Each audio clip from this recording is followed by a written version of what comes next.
안녕하세요. 내과식당TV 정석구입니다. 건강해지려면 곡물 중에서 전체 식품인 통곡물을 많이 먹어라, 이런 이야기 많이 들었을 텐데요. 통곡물을 많이 먹으면서도 정확하게 통곡물이 뭔지 모르는 경우가 꽤 많으실 겁니다. 그래서 제가 오늘은 이 통곡물에 대한 모든 것에 대해서 알려드리도록 하겠습니다. 식품의약국 FDA라고 하는 곳과 미국 심장협회, 그리고 개인 회사들이 만든 통곡물위원회 등 여러 기관에서 이러한 통곡물 식품에 대한 포장지에 라벨을 제공하고 있습니다. 하지만 이러한 여러 기관들조차도 실질적으로 통곡물에 대한 정확한 정의가 일치하지 않습니다. 일반적으로 곡물이라고 하는 것은 원래 알갱이의 세 부분인 밀기울, 배젖, 배알을 포함한 식품을 전체 식품으로 간주하고 있습니다. 이 밀기울이라고 하는 것은 비타민 B, 미네랄로 가득 찬 곡물 알갱이의 섬유질로 채워진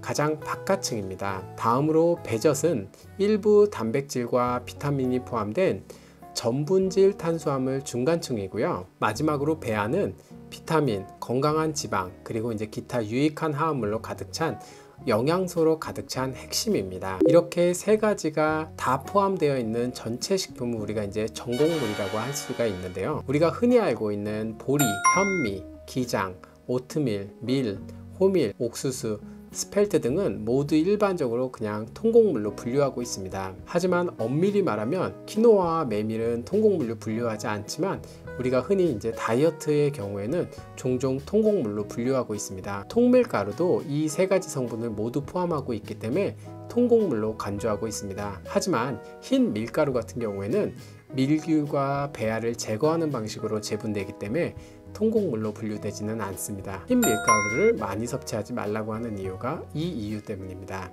일반적으로 통곡물은 영양소와 섬유질이 풍부하기 때문에 식단에 포함하는 것이 가장 중요합니다. 고섬유질 식단은 콜레스테롤과 혈당 수치를 조절하고 소화 기능의 개선 등 다양한 효과를 보여주고 있습니다. 그렇다면 이 통곡물 하루에 얼마나 먹어야 될까요? 우리나라에서는 정확한 지침이 없는데 미국의 식생활 지침에 따르면 매일 섭취하는 총 곡물의 약 절반가량을 통곡물, 즉 100%의 통곡물로 먹어야 한다는 식생활 지침이 있습니다. 하지만 미국인들도 실제로 일상생활에서 대부분의 성인들은 1일 권장량의 약 25에서 40%밖에 섭취를 하지 못하는 것으로 알려져 있습니다. 그럼 우리의 식단에서 이 통곡물을 더 많이 포함시킬 수 있는 방법은 무엇일까요? 일단 우리가 마트에서 또는 식재료를 선택할 때 순수한 곡물을 찾는 것입니다. 순수한 곡물을 찾아라. 쉽게 이야기하면 귀리 한 봉지 또는 현미 한 봉지와 같이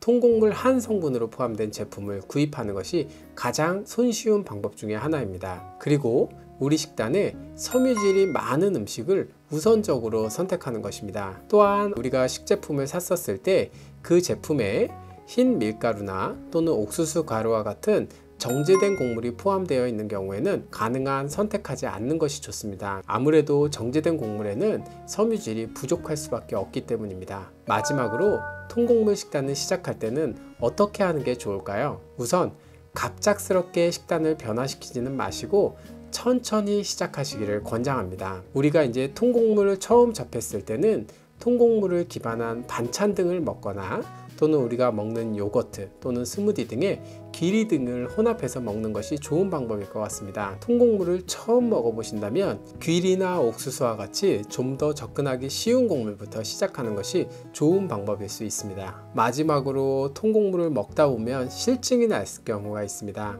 나 이제 곡물이 너무 싫어, 이런 경우도 있는데 이럴 경우에는 야생 쌀 또는 통밀빵 등 다양하게 변형을 시켜 드셔보시는 방법도 좋은 선택일 것 같습니다. 지금까지 통곡물의 모든 것에 대해서 알아보았습니다. 이 외에도 궁금한 사항 있으시면 댓글에 남겨주시기 바랍니다. 감사합니다.